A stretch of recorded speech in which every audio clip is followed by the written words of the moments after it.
감사합니다. 예, 소개받은 김동규입니다. 방금 얘기를 많이 했었지만 방금 말씀하셨듯이 사실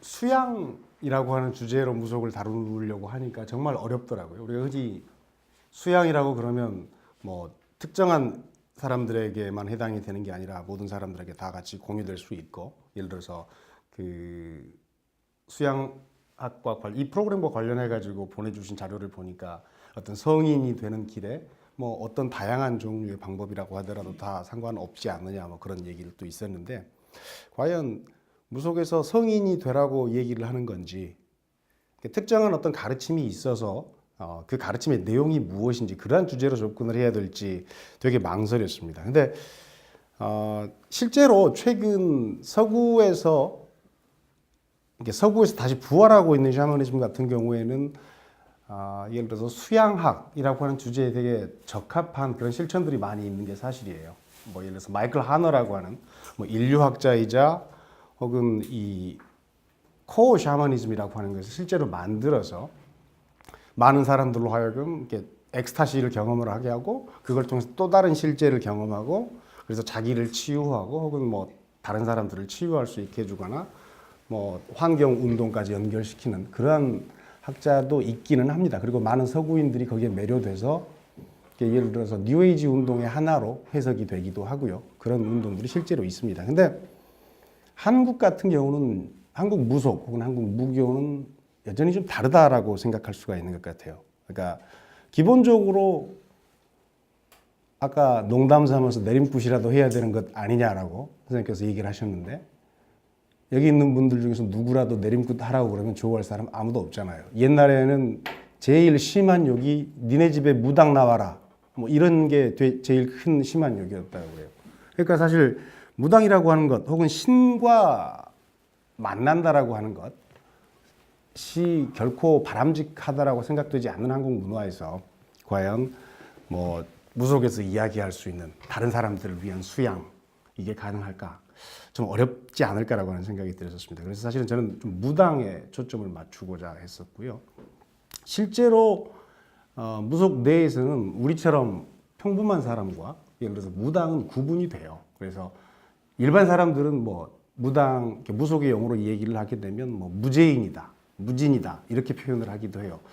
이 구술 문화이기 때문에 정확하게 어떻게 뭐 문자화 시키기는 좀 애매합니다만, 예를 들어서 추측한데 뭐 무죄인, 그래서 재주가 없는 사람이다 이렇게 볼 수도 있을 것 같고요. 근데 어쨌든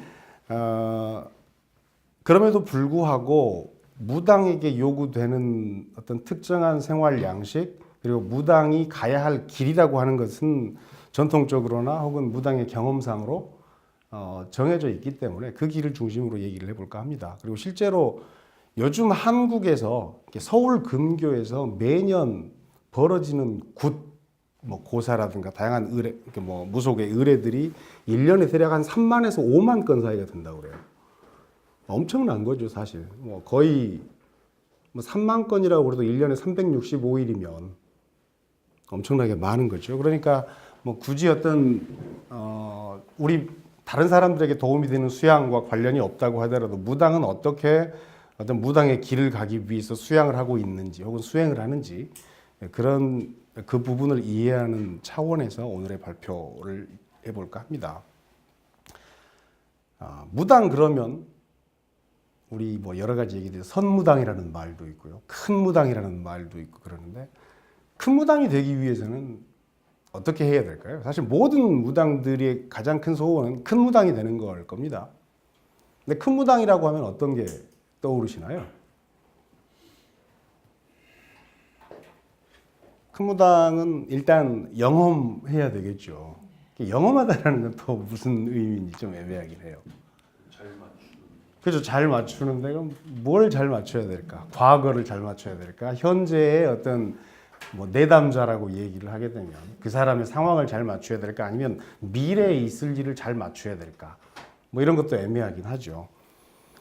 어쨌든 최근에 큰 무당이라면 큰 무당이라고 그러면 두 가지 정도로 얘기를 할 수가 있죠. 방금 말씀하셨던 어떤 영험함, 그리고 또 하나는 굿을 과연 잘 할 수 있느냐, 뭐 이런 문제라고 볼 수 있을 것 같아요. 근데 이제 여기서 굿이라고 하는 것은 물론 이제 배워서 하는 것이기 때문에 물론 굿을 배우기 위해서 요즘에는 학원을 가기도 하고, 과거에는 사실 신어머니와 신딸 혹은 신자식 관계, 어떤 도제식 관계를 통해서 신어머니가 굿을 하는 것을 보고 배우고 듣고 배운다고 그랬다고 그래요. 근데 지금은 좀 상황이 달라져서 유튜브를 보고 배우기도 하고 뭐 그렇습니다. 근데 이제 문제는 영험함이 사실은 문제인데, 이 영험함이라고 하는 것은 뭐 과거, 미래, 현재 이것보다는 과연 이건 종교의 기능과도 되게 유사합니다. 실제로 지금 찾아온 어떤 고통의 상황에서 찾아온 사람에게 어떤 그 사람이 현실, 지금 문제가 되는 상황을 어떻게 이해할 수 있는지 일종의 설명 틀을 명확하게 제시해주고, 뭐 또 미래에 어떻게 될 것인지에 대한 어떤 마찬가지 또 다른 모델을 제공하는 것이라고도 볼 수 있을 것 같아요. 뭐 종교가 일종의 설명 모델이라고 생각을 하면 어떤 무당의 그 영험함이라고 하는 것은 그런 설명 모델을 얼마나 효과적으로 전달해 줄 수 있느냐라고 하는 문제가 되겠죠. 근데 이제 이 무당의 영험함이라고 하는 것은 사실은 신으로부터 온다라고 알려져 있죠. 뭐 되게 많은 얘기들이 필요합니다만, 일단 신 그러면 딱 구분을 하죠. 무속에서는 신 그러면 받아야 할 신, 그리고 쫓아내야 할 신, 이렇게 나눌 수가 있어요. 크게 보면. 물론 그 세부적으로 더 나눌 수가 있지만, 근데 우리 많은 사람들은 그냥 뭐 무당이 모시는 신이다 그러면 잡귀, 잡신 다 포함해가지고 그냥 귀신이라고 얘기를 해버리기도 하죠. 그렇지만 이 무속이라고 하는 종교 전통 내에서도 모셔야 하는 신과 이렇게 내보내야 하는 어떤 또 다른 어떤 신이라고 귀신이라고도 얘기를 할 수 있겠죠. 구분을 한다라고 하는 것은 일단 알아주셨으면 좋겠습니다. 그래서 일단 이 무속에서 제일 영험함의 근거가 되는 신명 혹은 신령과 사람과의 관계는 어떠한가, 이게 제일 중요한 문제가 되겠죠. 그리고 그 관계를 어떻게 맺어야 되는가가 중요한 문제가 되는데, 제가 나누어 드린 첫 번째 이야기가 이제 그 무당과 신의 관계를 어떻게 해석해 볼 수 있느냐라고 하는 문제를 다루고 있는 이야기예요.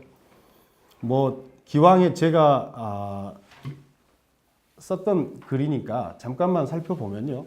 제가 2016년에 이제 이건 진적굿이라고 하는 것을 뭐 조사를 할 기회가 있었는데, 진적굿이라고 하는 건 무당이 자기가 모시고 있는 신들을 대접하는 굿이라고 알려져 있기도 하고요. 이러한 굿을 행함으로써 사실은 무당이 어떤 자신의 영험함을 리프레시하게 한다라고 하는 뭐 그런 의미도 있는 그런 굿입니다. 근데 이제 이 굿 같은 경우에 제가 보았던 굿은 뭐 운맞이 제숫굿이라고 하는 명칭, 또 다른 명칭에서도 보여지듯이 이 굿의 목적은 크게 이제 두 가지로 그때 얘기가 됐었는데, 신령님께 보다 더 집중하기 위해서, 그리고 집안의 대운을 막기 위해서, 이렇게 두 가지로 얘기를 했었어요.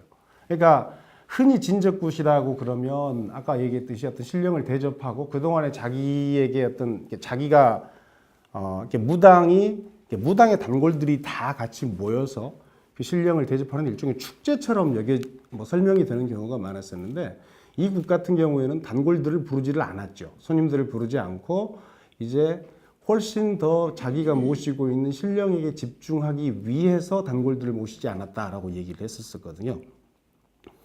사실 이렇게 무당이 진적굿을 한번 하게 되면 드는 비용이 뭐 3천만 원에서 5천만 원, 심지어는 뭐 그 이상이 들기도 합니다. 뭐 굿 하는 것뿐만 아니라 그 전에 준비 과정부터 이제 뭐 들어가는 비용까지 포함하게 되면 그렇게 대단히 많은 비용이 들어가는데, 뭐 우리 결혼식 하는데 들어가는 비용, 혹은 옛날에 환갑 잔치 하는데 뭐 들어가는 비용 그 이상이 든다라고 얘기를 할 수 있겠죠.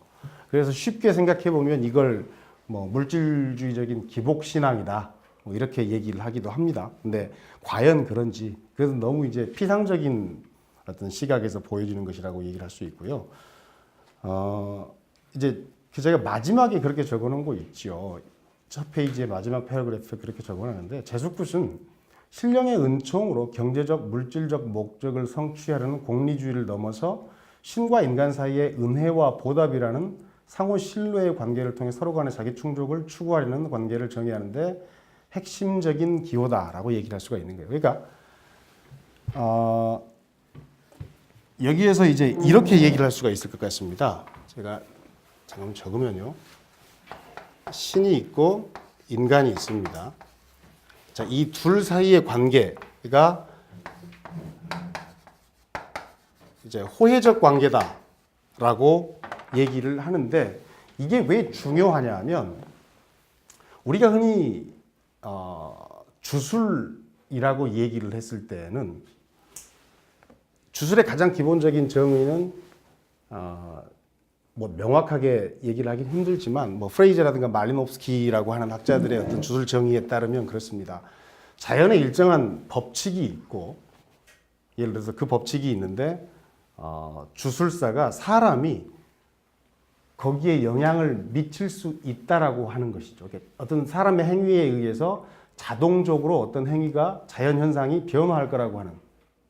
그리고 신과 인간의 관계에서도 마찬가지예요. 예를 들어서 인간이 어떤 행위를 하게 되면 신을 강제로 조정을 해서 원하는 바를 이룰 수 있다라고 하는 게 소위 쉽게 생각하면 주술적인 사고라고 얘기를 할 수가 있어요. 근데 과연 신과 인간 사이의 호혜적 관계라고 얘기를 하게 되면 누가 이 두 행위자 가운데에서 누가 먼저 무언가를 주느냐가 되게 중요해요. 그러니까 만약에 사람이 신에게 무언가를 주는 게 먼저라고 하면 그건 뇌물도 될 수 있고 그 주는 행위를 통해서 신을 강제하고 조정하려고 한다라고 하는 게 가능한 논리가 돼요. 근데 반대로 무언가를 주는 행위가 신으로부터 먼저 이루어지게 되면 그것은 인간이 신에게 마찬가지 보답하는 논리가 되거든요. 그래서 약간 순서가 달라지게 되는 거죠. 근데 이제 예를 들어서 그렇게 볼 수 있는 거예요. 그 다음 페이지 2페이지에 보면 사실은 최초로 무언가를 증여하는 존재는 신령입니다. 무속에서는 그렇게 얘기를 할 수가 있어요. 네 번째 줄에 제가 그렇게 적어놨습니다. 무속적 세계관에 따르면 인간의 탄생은 삼신할머니의 점지와 보호에 의해서 이루어지지요. 그리고 마찬가지 그 이후의 삶과 관련한 무속 신령의 개입은 출산에만 한정이 되지 않고 예를 들어서 탄생 이후의 건강과 수명을 관장하는 칠성신 그리고 살면서 여러 가지 닥치는 위험으로부터 보호하는 장분신이나 신장 그리고 재수와 복을 몰아다주는 대감신 그리고 죽음 이후에 저승으로 망자를 인도하는 바리공주까지 사실은 어떤 무속에서의 신령이라고 하는 존재가 하는 일이라고 하는 것은 인간에게 삶과 죽음을 삶을 주기도 하고 죽음 이후까지도 어떤 개입되어 있는 존재라고 볼 수가 있는 것이죠. 그래서 어찌 보면 인간에게 가장 중요한 삶이라고 하는 것을 최초로 증여한 존재가 일단 신령이라고 하는 믿음이 있는 거예요. 근데 이제 그래서 사실은 무당이 혹은 뭐 사실 무당뿐만이 아니라 과거에는 철무리굿이라고 그래가지고 일반 사람들도 자기가 모시는 신, 자기가 모신다는 신이 아니라 예를 들어서 주택에 거주하는 신령님들에게 뭐 그동안 한 해 동안 감사했습니다라고 감사의 성격으로 어떤 재물을 드리거나 굿을 하기도 했었죠. 이제 그런 사고가 바로 인간이 신이 부여한 어떤 은총이라고도 얘기를 할 수 있죠. 은덕이라고도 얘기를 할 수 있겠죠. 거기에 대한 감사의 성격이라고 하는 것이죠. 이제 그리고 그게 계속 순환이 되어야 되는데 대체로 사람과 신령 사이의 호혜적 관계는 일반 사람들에게는 망각되기가 쉽죠. 근데 이제 무녀 제이씨가 무업을 수행하는 양상을 보면 신령과의 호혜적 관계는 사실은 망각될 수가 없어요. 무당에게 있어서는 신령과 무당의 어떤 호혜적인 관계가 잊혀질 수가 없는 것이 뭐냐 하면 예를 들어서 그 자신이 무당임을 가리키는 간판도 걸지 않고 깃발도 없어요. 근데 예를 들어서 손님이 오는 거죠. 자, 그러면 그 손님이라고 하는 건 예를 들어서 무당이 자기를 광고하지도 않는데 내가 노력한다라고 해서 손님이 더 올 수 있거나 그런 상황은 아니죠. 그래서 무녀에게 찾아오는 손님은 말 그대로 기적인 거예요. 모르겠습니다. 목사님에게 찾아오는 신도는 뭐 기적일지 아닐지 모르겠지만 최소한 일종의 그래서 손님이라고 하는 것은 신령이 보내주는 일종의 기적과도 같은 선물이며 또 무당으로서 성공했다고 확신하는 삶은 많은 손님을 보내주는 신령님의 은덕이라고 얘기를 할 수가 있을 것 같습니다. 그러니까 일단 신과 인간의 관계라고 하는 것은 무당이 생각하는 신과 인간의 관계는 대단히 호혜적인 관계라고 하는 것이죠. 그리고 대단히 친밀한 관계라고 얘기를 할 수 있고 무당이 무당으로서 살아가는 데 있어서 가장 중요한 관계라고 얘기를 할 수가 있습니다. 근데 이제 그 큰 무당이라고 아까 모든 무당이 되기를 바라는 큰 무당이라고 하는 존재는 마찬가지 신령과의 관계를 통해서만 형성이 될 수는 없어요. 사실은 기적처럼 찾아오는 손님이 왔다가 그냥 가버리고 다시 찾아오지 않는다고 하면 무당 입장에서 그러겠죠. 자기가 어떤 신령의 말을 전하는 걸 공수를 준다고 그러죠. 근데 공수를 줬는데 그게 다 틀려버렸다고 생각을 해보세요. 그리고 맨날 내가 예를 들어서 당신은 이렇지 저렇지라고 물어봤는데 손님이 앞에 앉아가지고 아니라고 틀렸다고 계속 고개만 젓고 있으면 무당이 자기가 받은 메시지라든가 자기와 관계하고 있는 신령이 보내는 어떤 영험함이라고 하는 것에 대해서 의심할 수밖에 없잖아요. 근데 결국에는 어떤 신령이 보내는 영험함, 그리고 신령이 과연 있느냐 없느냐, 그리고 신령과의 자기의 친밀한 관계라고 하는 것이 증명이 될 수 있는 것은 결국은 손님과의 관계 혹은 무당이 속한 공동체와의 관계 속에서밖에 확인할 수 있는 길이 없다라는 것이죠. 물론 사실은 근데 대부분의 다양한 종교들에서 신비 체험을 할 때 여러 가지 용어들이 있죠. 어떤 신비 체험을 하는 순간에 따뜻함을 느낀다든가 빛을 본다라든가 여러 가지 이야기들이 있는데 무당도 기도를 하는 도중에 유사한 체험을 한다고 합니다. 그렇기 때문에 예전에 제가 아는 어떤 무당은 저보고 그런 얘기를 하기도 했었죠. 괜히 굿이라든가 그런 거 연구하지 말고 무당의 체험 좀 연구도 좀 해봐라. 그런 얘기를 하기도 했었는데 어쨌든 무당이 경험하는 것들은 그러한 신비 체험 이외에도 반드시 사회적으로 승인이라고 하는 절차가 필요한 게 어떤 무당의 영험함의 또 하나의 특징이라고 얘기를 할 수가 있을 것 같습니다. 그리고 또 하나의 큰 특징이라고 하는 것은 예를 들어서 여러분들 산에 가보면요. 계룡산, 유명한 명산들이 있죠. 계룡산도 있고 만이산도 있고 전국의 유명한 명산들에 가보면 머리 길고 산속에서 돛 닦고 앉아있는 사람들이 되게 많죠. 근데 그런 사람들을 보고 우리가 무당이라고는 하지 않죠. 무당은 결국에는 자기 혼자만 위에 있는 게 아니라 결국에는 그 공동체 안에서 공동체의 어떤 이익을 위해서 봉사할 수도 있어야 되고 늘 그 관계라고 하는 게 대단히 중요하다라고 하는 것을 드러내주는 이야기이기도 합니다. 그 두 번째 이야기는 그거예요. 근데 이제 그래서 공동체라고 하는 것이 무속의 어떤 영험함이라든가 신령과의 관계를 확인하는 데 있어서 얼마나 중요한 것인가를 소개하고 있는 것인데요. 그렇게 얘기를 해놓았죠. 영험함에 대한 밑줄을 그어놓은 부분에 보면요.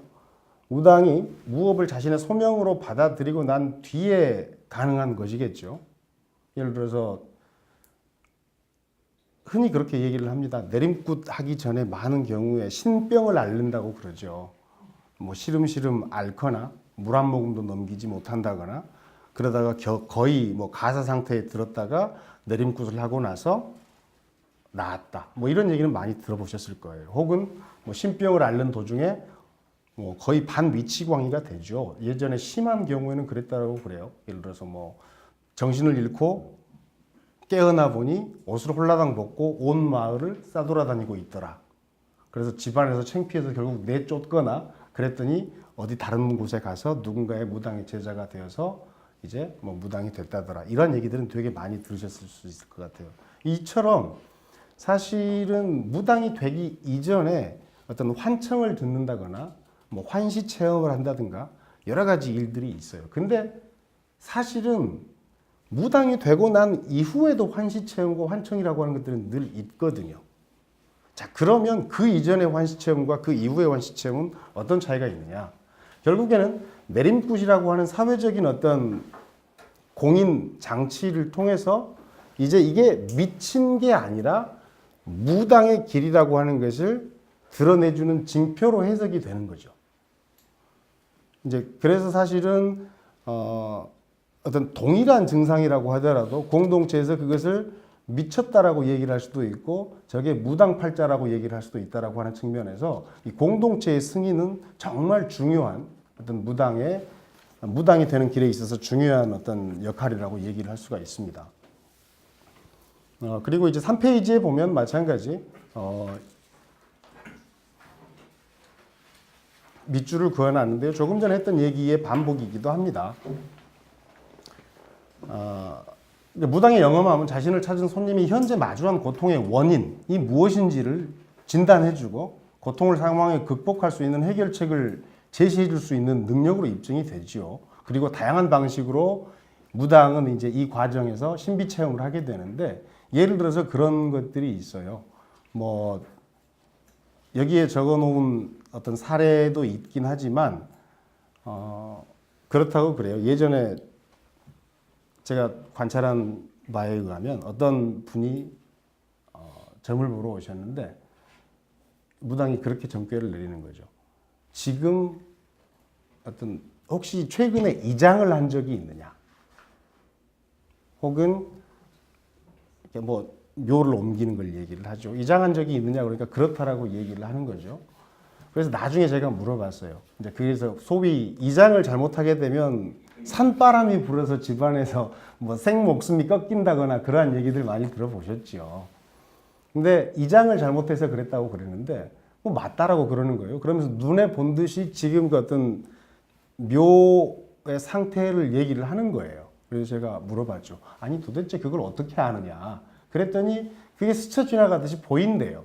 그리고 어떤 그 솔 향이 코를 스쳐 지나간다고 그러더라고요. 그러면은 이제 여러 가지 경험들에 의해서 이게 소위 산바람이구나라고 하는 진단을 내릴 수가 있는 거죠.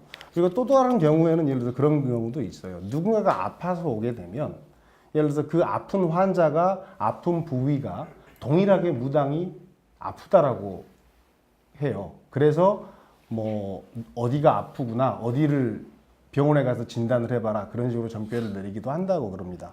그러니까 이런 걸 보면 사실은 그런 측면에서 보면 무당은 되게 어떤 공감의 전문가다라고 얘기를 할 수가 있을 거예요.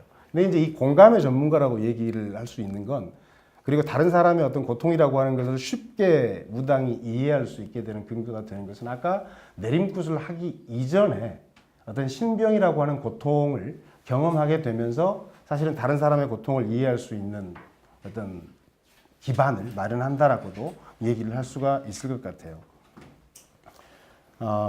자, 그러면은 제가 이제 그렇게 적어놨습니다. 공감의 능력을 가진 무당의 삶이 지향해야 되는 길이 무엇인지 밑에서 하나 두 번째 줄에 그렇게 적어놨어요. 바람직한 인간과 관련한 무속 사상의 한 특징이 발견될 수 있다라고 생각할 수 있는데요. 무당의 길에서 가장 중요하며 극적인 사건은 내림굿이라고 얘기를 할 수가 있어요. 근데 내림굿에서 공감에 대한 직접적인 언급은 없지만 무당이 사실은 어떤 길을 가야 하는지에 대해서는 얘기를 잘 해주고 있어요. 제가 그 맨 마지막에 3페이지에 그렇게 조그맣게 적어놨는데요.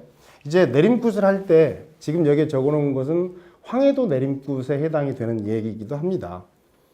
여러 가지 제차가 있지만 그 중에서 이제 내림굿을 하는 과정에서 그런 게 있어요. 자, 이제 신 내린 사람이 밖에 나가서 이제 막 춤을 춰요. 춤을 추다가 춤을 추는 중에 이제 신이 내려오겠죠. 그러면 안쪽에 앉아있던 신어머니가 춤을 추다가 무언가가 느껴지면 와서 그 느낌을 얘기를 해보거라 라고 얘기를 해요. 그러면 이제 질문들이 몇 가지가 정형적으로 정해진 게 있습니다. 춤을 추고 멈추고 딱 무릎을 꿇고 신어머니 앞에 앉으면 신어머니가 그렇게 물어봐요. 이제 머리를 들거라. 그렇게 나와 있죠. 이제 무엇이 되려고 하는 거? 그러면 무당이 큰 무당이 되려고 합니다. 뭐 이렇게 사실을 얘기하는 내림굿을 하는 무당도 사실은 많지 않아요. 왜냐하면 내림굿을 할 때 우리가 흔히 무당이 뭔가 뭐 내림굿을 하면 눈에 환하게 보일 거라고 일반 사람들도 오해를 하고 실제로 내림굿을 하는 사람조차도 오해를 한다 그래요.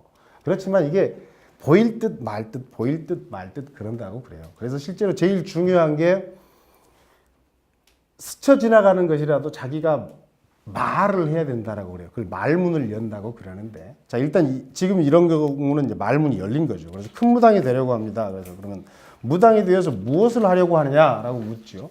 그래서 만 백성을 도와주려 합니다. 이렇게 대답을 이제 하게 되어 있는 것으로 시나리오가 되어 있죠. 그렇지만 이게 항상 이제 관찰될 수 있는 현상은 아닙니다. 그래서 실제로 근데 이제 문제는 이런 얘기를 못 하게 되면 내림굿이 실패한 경우들도 있어요. 말문을 못 열어서 결국에는. 근데 이처럼 만 백성을 도와주는 게 사실은 무당의 역할이라고 얘기를 하지요. 근데 이제 뭐 구체적으로 어떻게 도와주는 건지에 대한 얘기는 없잖아요. 이제 그 밑에 보면 또 다른 이제 그 어떤 거리에서 이와 같이 신어머니가 그 만세바지라고 무가를 구성하면서 얘기를 합니다. 뭐 충효열사 호국 대신으로 불려주고 이름 놓고 호얻어 앓던 사람 낫게 해주고 무손한 가중, 그러니까 자손이 없는 가중에는 세대봉사하게 해주고 어려운 가중, 가난한 가중에는 부귀천 돋아주고 시내 출신 가슴에 대천물 열어주고, 그러니까 뭐 이건 무당의 얘기고요. 목에 열쇠 열어주고 입에는 사슬록에 뭐 실수 없이 불려주세요. 이건 어떤 거냐 하면 무당이 이제 새로 갓 내린 무당에게 일종의 축원 덕담을 해주는 얘기하고도 비슷해요. 그러니까 무당이 도와주어야 하는 만 백성은 사실은 뭐 죽은 충효열소와 함께 병든 사람, 가난한 사람, 자손이 없는 사람, 사실 인간이 경험할 수 있는 모든 고통의 문제를 안고 있는 사람들이라고 얘기를 할 수 있겠죠. 그래서 이런 사람들을 빌어주는 것이 무당의 어떤 길이다라고 얘기를 할 수가 있을 겁니다. 그래서 이제 그 밑에 보면 바람직한 무당의 길에 대한 묘사는 신의 제자가 되었다는 의미로 내림굿을 받은 무당 후보자의 머리를 그런 제차가 있어요. 되게 이 제차는 감동적인 어떤 부분이기도 하는데요. 내림굿이 이제 거의 마무리가 될 때 이제 신딸, 이제 갓 내린 무당이 신어머니 앞에 앉아요. 그러면은 무당 신어머니가 그 무당의 머리를 풉니다.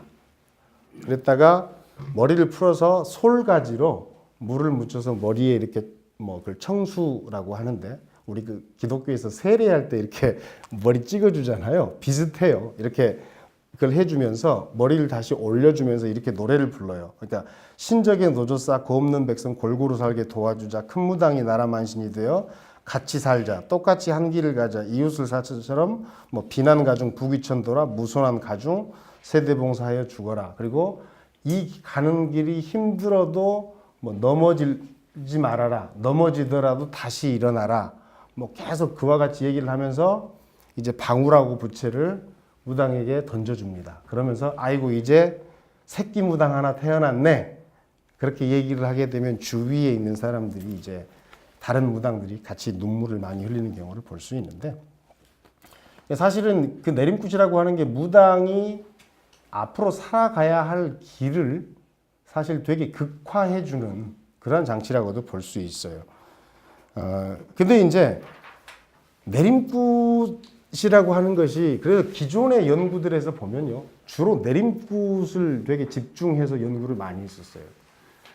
근데 중요한 건 아까 제가 첫 번째 사례로 들었듯이 그 진적굿이라고 하는 얘기를 했었죠. 무당은 이제 갓 내린 무당이 모시는 신령의 수와 한 10년, 20년, 30년 된, 40년 된 무당이 모시는 신령의 수가 확연하게 차이가 나요. 이제 갓 내린 무당은 기껏해야 몇 분이 안 되는 신령을 모셔요. 그러니까 무당으로서 쭉 앞으로 살아가면서 더 많은 신들을 모시게 된다는 거죠. 근데 그 신들이 들어올 때 편안하게 들어오는 경우가 별로 없어요. 이 신들이 들어올 때는 또 갖은 풍파 앞에서 내림굿을 하기 전에 엄청난 신병이 있었다라고 그랬잖아요. 근데 무업을 하는 동안에도 신이 들어오는 중에는 마찬가지 집안의 풍파들이라든가 여러 가지 어려움들을 겪게 되어 있어요. 그리고 이제 그렇기 때문에 무당이 끊임없이 자기에게 들어오는 신령이 누구인지를 알아야 된다라고 하는 것이 있어요. 물론 이제 이렇게 얘기를 하는 것도 어쩌면 일반화시켜서 얘기를 하기 어려운 부분이 있는 게 예를 들어서 뭐 연구자에 따라서 내가 10년 된 무당을 연구를 했다. 혹은 뭐 20년 된 무당을 연구를 했다. 각 연차에 따라서 경험하는 신의 어떤 위상이라든가 신의 어떤 느낌, 정체성들이 전부 다 조금씩 다르거든요. 어쨌든 지금 이 얘기는 뭐 아주 오래 한 40년 이상 무당을 해온 사람의 얘기에 근거해서 제가 얘기를 드리고 있는 것입니다. 그러니까 내림굿이라고 하는 것이 실제로 이제 무당으로서의 생활이라고 하는 것이 출발점이라고는 합니다만 무당으로서 어떤 성숙해가는 것을 보장해 주지는 못해요. 그래서 실제로 무당은 끊임없이 어떤 성숙한 무당이 되기 위해서 노력을 해야 되는데 내림굿이 하고 난 이후에도 무당이 가진 영적인 능력은 신령에 대한 친밀한 지식 혹은 신령과의 어떤 영적인 합일 그리고 그 관계가 자신을 찾아온 손님과의 관계 속에서 계속 확인될 때에만 신령이 실제하는 것이다 라고 얘기를 할 수 있는 거예요. 예를 들어서 신령님은 무속에서는 보면 사람 몸 안에 있는 게 아니에요. 다른 어떤 종교들 같은 경우에는 신령이 신이 자기 몸 안에 있다라고 내재한다라고도 볼 수 있잖아요. 근데 무속에서 신령은 외재합니다. 그렇기 때문에 이 신령은 언제든지 떠날 수가 있어요. 자, 그러면은 예를 들어서 무당의 이제 신이 내리고 난 이후에 무당의 일상적인 삶이라고 하는 것들은 완벽하게 신령과 무업이라고 하는 것을 중심으로 재조직화되기 마련이거든요. 근데 신령이 떠나버리게 되면 이제 무당으로서의 인생이 끝난다라고 하는 것은 거의 인생이 완전히 끝난다라고 하는 것과도 비슷해요. 많은 경우에 요즘에 그런 경우를 많이 봅니다. 내림굿을 받고 내림굿이 잘못됐네? 아무것도 느껴지질 않아. 그래서 신당을 부셔버리고 다시 또 계속된 고난 때문에 다른 무당을 만나서 또 내림굿을 또 해요. 그리고 그 관계가 또 안 좋아지면 또 끝내버리고 이와 같은 일들이 반복되는 경우들이 많아요. 근데 이제 이런 경우는 어찌 보면 소위 우리가 말하는 큰 무당이 되는 어떤 소위 정형화된 길이라고 보기는 어려울 수도 있어요. 그러다가 결국에는 포기하는 경우들도 많이 있고요. 실제로 다양한 무당의 모습들이 있지만 소위 우리가 큰 무당, 전통적인 무당의 길이라고 얘기하는 것은 그래서 어떤 신령의 소명을 이제 그걸 소명으로 느끼고 끊임없이 신령과의 관계 그리고 아까 말씀드렸듯이 그걸 사회적으로 확장시킬 수 있는 그러한 노력들이 필요한 것이죠. 그래서 이런 면에서 무당의 일생이라고 하는 것은 신령과 단골 관계 속에서 자기의 정체성 그리고 신령의 정체성들을 끊임없이 확인해야 되는 그럼으로써 자기를 만들어가는 일종의 자기 창조 예술과도 같다라고 얘기를 할 수도 있을 것 같아요. 이제 앞서 무당에게 찾아오는 손님이 신령에게서 오는 어떤 기적과도 같다라고 했던 제가 그런 말씀을 드렸는데 기억하실지 모르겠습니다. 사실은 속된 얘기로 하게 되면 아까 시작하기 전에 그런 질문 하셨죠. 무당의 수입이 얼마나 되느냐. 실제로 무당들이 어떤 가족 생활을 보면 그 가족의 생계를 책임지고 있는 경우가 대단히 많습니다. 거의 그렇다라고 봐야 돼요. 이제 그런 경우이기 때문에 예를 들어서 신령과의 관계 혹은 무업이라고 하는 것은 정말 그 가족에게 있어서 대단히 중요한 문제라고 얘기를 할 수가 있죠. 근데 만약에 이제 아까 말씀드렸듯이 영적으로 자기가 아무리 뛰어나다고 하더라도 확인이 돼야 되거나 지속적으로 손님이 와야 되잖아요. 근데 어느 날 갑자기 손님이 뚝 끊긴 경우들이 많이 있어요. 여러 가지 이유들이 있는데 예를 들어서 외부에서 들어오지 말아야 할 물건이 집안에 들어왔을 때 아까 제가 소개해드렸던 70년대 켄달의 조사 보고서에 따르면 그러한 사례들도 있어요. 예를 들어서 무당 사이에서는요 어떤 선배 무당이 돌아가시거나 그렇게 되면 혹은 자기의 신어머니가 돌아가시게 되면 그 신어머니가 섬겼던 무구들 혹은 무신도들이 있을 거 아니에요. 그것을 넘겨받는 경우들이 많아요. 넘겨받으면서 이걸 가지고 잘 불려라 라고 얘기를 하게 되는 거죠. 일종의 이제 그와 같이 특별한 관계에 있는 경우에는 탈이 없다라고 그러는데 자기 욕심 때문에 누가 되게 잘 불렸다고 하더라. 그래서 그 사람의 어떤 무구들을 가지고 오는 경우가 있어요. 그러면 이제 탈이 나는 거죠. 그래서 소위 이쪽 용어로는 꽉 막혔다라고 그래요. 이제 그렇게 되면 답답하죠. 그래서 그런 경우에 무당이 도대체 원인이 무엇인지를 확인하기 위해서 산에 기도를 가거나 신당에서 이제 기도를 하는 경우도 있고요. 그 이외의 경우에도 항상 이제 무당은 기도를 하게 되어 있어요. 그 기도라고 하는 것은 신과의 관계를 계속 친밀하게 유지하기 위한 그리고 아까 제가 말씀드렸듯이 신들이 계속 들어오는데 도대체 자기에게 들어오는 신이 누군지 알아야 될 거 아니에요. 그렇죠? 그래서 그리고 그 신령이 왜 들어온지를 알아야 되기 때문에 결국에는 그 기도라고 하는 어떤 수련 혹은 수양을 통해서 그것들을 알아나가는 과정이라고 얘기를 할 수가 있어요. 그리고 아까 우리가 내림굿에서도 뭐 축원에서도 얘기를 했었지만 무당은 불려야 무당이거든요. 그래서 막 불려야 된다라고 하는 얘기는 뭐 자기 혼자 어떤 영적인 성숙을 하는 게 아니라 그 영적인 성숙이라고 하는 것을 통해서 다른 사람들 공동체에게 끊임없이 서비스를 할 수 있어야 무당이라고 얘기를 할 수 있기 때문에 무당의 가장 큰 목적은 불려야 되는 거예요. 잘 불려야 되는 거예요. 그리고 이제 사실은 그 불리기 위해서도 신령과의 친밀한 관계가 전제 조건이라고 얘기를 할 수가 있겠죠. 근데 이제 보통 이 이야기는 좀 다른 얘기도 무당도 두 가지 종류가 있습니다. 구술할 때 보면 이제 손님과 자기를 찾아오는 손님과 상담을 통해 가지고 그 손님의 문제를 발견하고 굿을 내는 무당이 있는데 이 무당을 황해도에서는 경관만신이라고 하고요. 서울에서는 당주무당이라고도 합니다. 경관만신이라고 하고 당주무당이라고도 하고요. 그러니까 이 스타일의 무당들은 반드시 손님들을 상대하기 때문에 영험함이라고 하는 게 훨씬 많이 필요하겠죠. 근데 이제 하나의 굿을 하는 데 있어서 예를 들어서 여러 무당들이 필요해요. 뭐 최소한 3명에서 4명 정도의 무당이 필요하다라고 하는데 뭐 혼자 할 수가 없는 일이기 때문에 청송만신 혹은 뭐 청배 이렇게 불려지는 청배만신 이러한 유형의 무당이 또 있어요. 그러니까 예를 들어서 이 사람이 굿을 낸 사람이라고 하면 이 사람 혼자 굿을 할 수가 없기 때문에 와서 도와주는 무당이 되는 거예요. 굿이 예를 들어서 뭐 12거리, 24거리 그 이상 엄청나게 많은 굿거리가 있기 때문에 뭐 한두 거리 하고 나면 다른 사람이 굿을 하게 되고 이제 그와 같은 방식으로 굿이 이루어지죠. 근데 그래서 이 사람에게 요구되는 것이 훨씬 더 신령과의 관계가 돈독해야 된다라고 하면 이쪽 이무당은 목청이 좋거나 굿의 기회가 뛰어나게 되면 와서 이제 굿을 도와주는 경우가 많아요. 그래서 실제로 연구자가 무당을 인터뷰할 때에도 사실은 관계가 이렇게 자기의 어떤 제보자, 인포먼트가 이러한 유형의 무당인지 이러한 유형의 무당인지도 좀 확인을 할 필요가 있는 거예요. 근데 지금 많은 경우에는 그냥 뭉뚱그려서 하나로 보아버리는 경우도 있죠.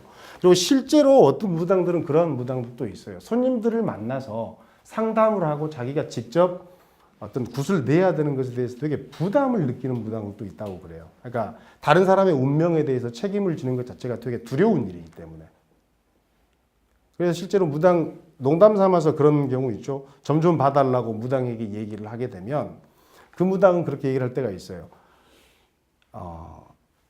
쉽게 잘 안 봐주죠. 남의 운명에 대해서 쉽게 얘기를 하는 것도 힘들고 그리고 거기에 대한 책임 의식이 되게 투철하기 때문에 또 그런 경우도 많이 있어요. 근데 그것을 못 견뎌 하는 사람들은 이와 같은 경우로 가는 경우가 많다라고 그래요. 근데 물론 이제 이분들도 손님들을 보기도 하지만 이게 뭐 유형화시켜서 얘기를 했을 때 뭐 이와 같이 구분할 수 있다라고 이제 말씀을 드릴 수 있을 것 같고요. 청송의 한자인가요? 이게 참 모르겠어요. 이게 그냥 그 안에서 이제 구술성이 짙은 용어들이기 때문에 청송이라고 해야 될지 청성이라고 하기도 하고 청송 이게 좀 애매해요. 한자 그래서 사실 무속에서 사용되는 용어들을 한자로 변환할 때 되게 좀 어려운 점들이 있는 게 예를 들어서 뭐 굿할 때 굿하는 집에 남자를 대주라고 그러거든요. 그리고 여자를 기주 혹은 개주라고 하는데 저는 처음에 이 대주라고 하는 것도 그냥 뭐죠? 그 대표할 때 이 대자인 줄 알았었어요. 근데 보니까 또 이렇게 되어 있더라고요. 대주라고 또 이렇게 쓰더라고요. 근데 의미상으로 보면 둘 다 맞는 것 같아요. 뭐 집안을 대표하는 사람이기 때문에 대라고 쓸 수도 있을 것 같고요. 그러니까 이처럼 좀 어려운 뭐 무속에서의 용어들이 한자로 변환시키기 어려운 문제도 좀 있긴 합니다. 그러니까 이게 사실은 무당의 수행이라고 하는 것 중에서 사실은 기도라고 하는 게 제일 큰 역할을 하는 이유 중에 하나가 사실은 제가 아까 말씀드렸듯이 신과의 친밀한 관계를 유지한다라고 하는 것이고 그 친밀한 관계라고 하는 것은 그 신이 누구인지를 아는 거가 제일 중요한 것 같아요. 그래서 이제 뭐 마지막에 보면 그렇게 제가 적어놨습니다. 기도의 이유와 내용. 얼마 전에도 이제 기도를 예를 들어서 기도터가 되게 유명한 곳이 전국에 많이 있지요. 동해에 가면 뭐 영왕 기도를 하기 위해서 주로 사람들이 찾는 곳이 문무대왕릉이 있는 간포에 가면 거기에 가면 뭐 아무 때나 가도 실제로 바닷가에 천막들이 쭉 쳐져 있어요. 실제로 그 지역 경제를 활성화하는데 되게 중요한 역할을 한다고 하네요. 거기에 온 기독군들이. 거기에 보면 비바람이 엄청나게 쏟아져도 많은 무당들이 와서 기도를 하는 경우들을 볼 수가 있습니다. 그리고 바다를 향해서. 그렇죠. 예. 네, 그런 것도 볼 수 있고 또 지리산에 가게 되면 또 지리산에도 수도 없이 많은 무당들이 있고요. 서울 시내에도 인왕산에 가면 예를 들어서 음력으로 보름날 가보시면 수도 없이 많은 무당들이 와서 기도하고 있는 걸 볼 수 있을 거예요. 아마 심지어는 제가 한 10년 전에는 교회 다니는 분들이 와가지고 거기가 터가 좋은지 막 통성 기도를 하고 있더라고요. 아니면 뭐 무당들이 와서 기도를 하고 있으니까 대결을 하기 위해서 그랬는지는 모르겠지만 자 그렇처럼 사실은 뭐 여기저기를 다 찾아다니면서 무당들이 기도를 하는데 그 기도하는 데에 있어서의 특징이 한 가지가 있습니다. 이 무당들은 물론 묵상 소위 명상을 하는 경우도 있긴 하지만 대부분 청배를 해요. 청배를 한다는 얘기는 신을 부른다는 얘기죠. 무당의 기도라고 하는 것은 사실은 신을 지속적으로 자기 몸에 실려보는 것을 의미합니다. 신이 실려서 그래서 이제 그 겉으로 청배 무가를 막 부르면서 이 신을 부르면 신이 오게 되고 그 신의 느낌을 지속적으로 가질 수 있는 것이 바로 무녀의 기도라고 얘기를 할 수가 있을 것 같고요. 자, 이런 면에서 성숙한 무당이 되어간다라고 하는 것을 어떤 식으로 도표화 하신 분이 있냐면 예를 들어서 그 뭐 I.M. 루이스라고 하는 인류학자가 있는데요. 앞서서 우리가 뭐 신내림을 빙의라고도 하지 않습니까? 그래서 뭐 비자발적 빙의. 비자발적 빙의라고 하는 것은 내림굿을 하기 이전에 자기가 뜻하지도 않았는데 막 신이 와가지고 소위 미침하고 아직 그 무당의 길이 구분되지 않을 때 그리고 점차적으로 무업을 수행해 가면서 사실 이제 자발적인 빙의가 되는 거죠. 그러니까 신내림 자체를 무당이 컨트롤할 수 있게 되는 그 과정을 일종의 샤만의 커리어라고 얘기를 하기도 합니다. 이제 그러한 의미에서 기도라고 하는 것은 실제로 무당의 기도라고 하는 것은 신을 느끼는 방법이기도 하지만 신을 자기 몸에 실릴 수 있는 신내림을 적절하게 통제할 수 있는 그러한 일종의 뭐 가장 중요한 수행 방법이라고 할 수 있을 것 같습니다. 이 정도로 얘기를 할게요. 제 발표는. 그리고 아마 이제 뭐 다른 질문들이 또 많으실 것 같아요. 그래서 일단 예.